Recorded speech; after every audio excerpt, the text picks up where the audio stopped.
President Trump has said the US core strategic objectives in the war in Iran are nearing completion.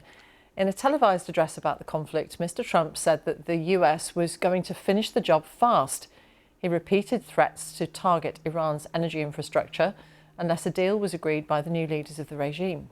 Addressing rising oil prices, Mr. Trump insisted that they would soon be falling, and he stressed that the war he had started would be much shorter than other recent conflicts the US had joined. Here's our North America correspondent David Willis.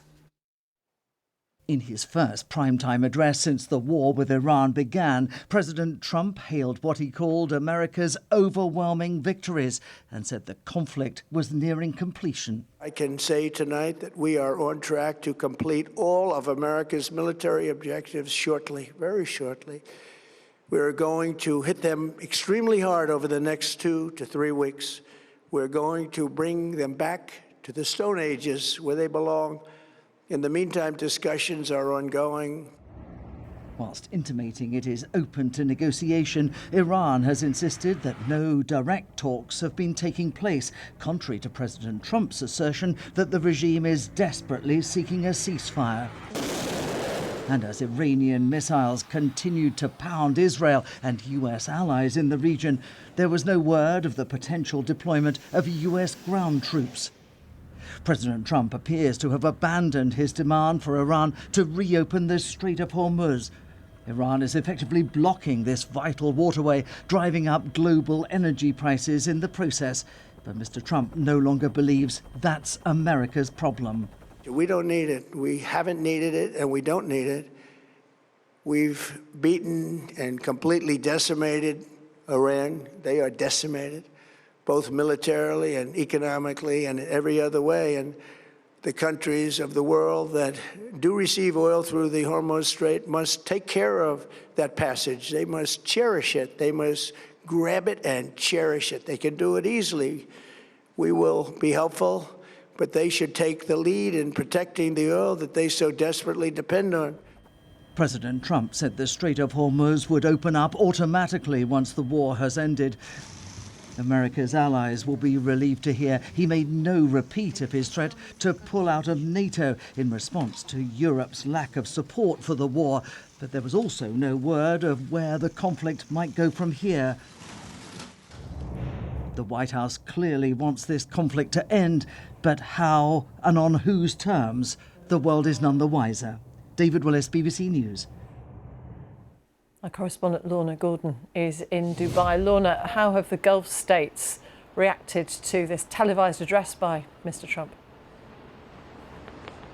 Well, you know, the Gulf states are actually being courted with words by both sides at the moment. Donald Trump spoke of not failing the Gulf states, not letting them get hurt in any way, shape or form, while it's reported that a spokesperson for the Iranian Ministry of Foreign Affairs has said that Iran does not consider its neighbours in the Gulf Iran's enemy.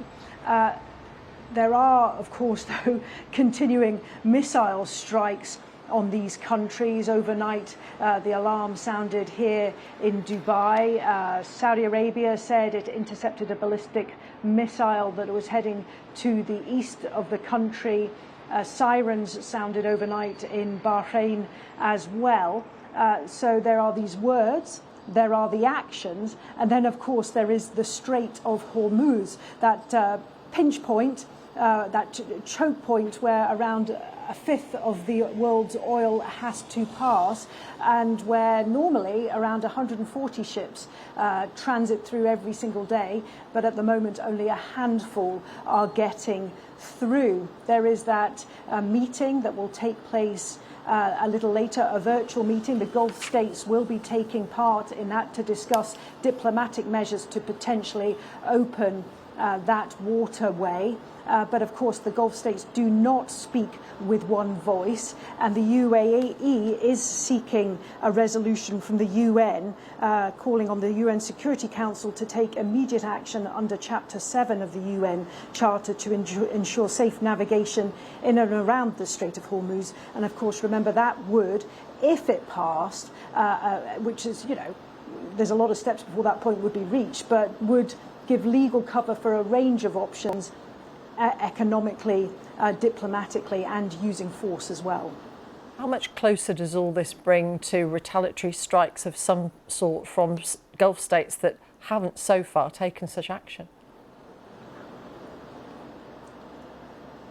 I think they want a diplomatic resolution to this crisis. It is having a deep economic impact on this region, not just on the flow of oil, which would fill the coffers of the governments here and keep the economy moving, but it's affecting the flow of liquefied natural gas.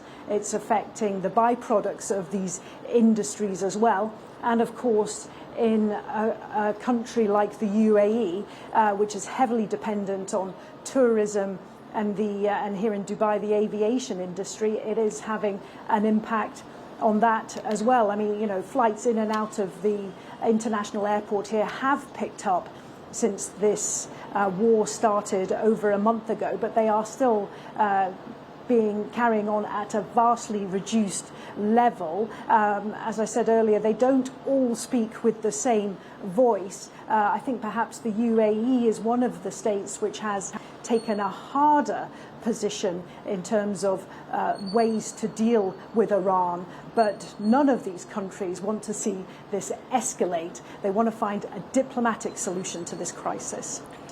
Lorna, for the moment, thank you very much. Lorna Gordon in Dubai. Let's speak to Dr. Patrick Bury, conflict and security lecturer at the University of Bath and a former NATO analyst. Dr. Bury, thank you very much for joining us. What are your thoughts having heard President Trump speak on television? Good morning. Thanks for having us on again. Well, I suppose when you look at your phone in the morning here in the UK, one of relief that although the chances were small that there hadn't been some sort of movement and committal of ground forces before he made his speech, which would have made more tactical sense. So it's essentially more of the same. He put another time stop on how long he thinks this operation will go on, but it is a significant addition to when he initially said 4 to 5 weeks. So we're looking at now 7 to 8. And just at the end of his speech, when he said this wasn't about regime change, that is not actually what was the stated goal when he spoke on Truth Social when the operation started, when he called for the Iranians to rise up. And also, it was also made clear by the Israelis that this was about regime change. So a kind of attempt to change the goalposts, as it were. What are his options? I think the options are pretty difficult here. What you've seen is with the amount of strikes both he and the Israelis have launched, it's probably over about, I think, certainly over 15,000, maybe hitting 17,000 now, that they've had a lot of tactical and operational success in terms of degrading the Iranian military, the ballistic missile launches. They're ticking along at a relatively low number. They increase some days and then down to about 30, 25 other days. But the real problem is so what? That's what we ask in the military. What's your action for? And unless they come out, and if talking now, Secretary Hegseth talking about and Donald Trump talking about, bombing Iran back to the Stone Age. Well, that implies a level of degradation that they can't regain capacity and capability. But I mean, for us to understand this and for there to be an end state, there needs to be some clarity about, well, how far have they been set back and how fast can they replenish both their missile and drone capacity and also their nuclear program, because you can assume that none of that fissile material has been stored in the same place. It would have probably been dispersed too. You don't do these things in just certain areas. You obviously have a contingency.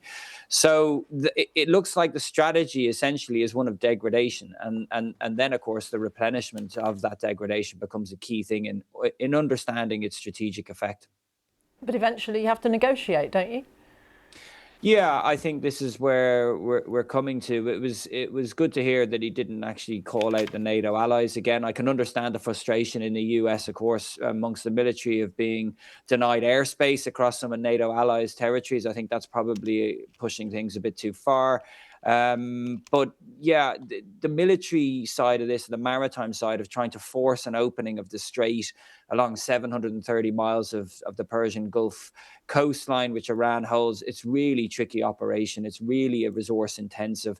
I would wonder if you can sustain it in the long term as an option, depending on the kind of threats that Iran can bring to bear over the same period. And so I think personally the easiest way to open the strait is probably through negotiations. But Iran does hold some decent cards as long as it remains capable of firing missiles and drones, especially at these slow-moving ships. Dr. Patrick Beerig, good to talk to you. Thank you very much for your time. Thank you. Let's get more on the situation in Lebanon with our correspondent Lena Sinjab, who's in Beirut. What will the Lebanese have taken from what Mr. Trump's been saying, Lena? Well, this is the situation in the south of the country, that they feel they are under a de facto situation of an occupation by the Israeli forces, and that to finish anytime soon. The Israelis made it clear they are here to stay. They are in the south to stay until they eliminate any threat coming from Hezbollah in the north, which, you know, this is like really an elastic statement, because it could last for long time. You know, the Lebanese have lived an occupation in the south in 1982 that lasted 18 years. And now there are still tens of thousands of residents, including Christian villages in the south, that are refusing to leave. They've made it clear to the government, to the Israelis, that they are here to stay. We've seen a priest, announcing that they are there to live or die. They're, eating grass if needed, because Israel cut off all the supply routes from the south to the north by bombing infrastructure and bridges. There are still hundreds of thousands who've managed to flee, but they are, scattered. Some of them are living in tents, waiting to go back home if their homes are still standing. And now they have to face a reality of an occupation that may last for long, especially in the absence of a diplomatic solution to end the war. Lena, for the moment, thank you very much. Lena Sinjab in Beirut.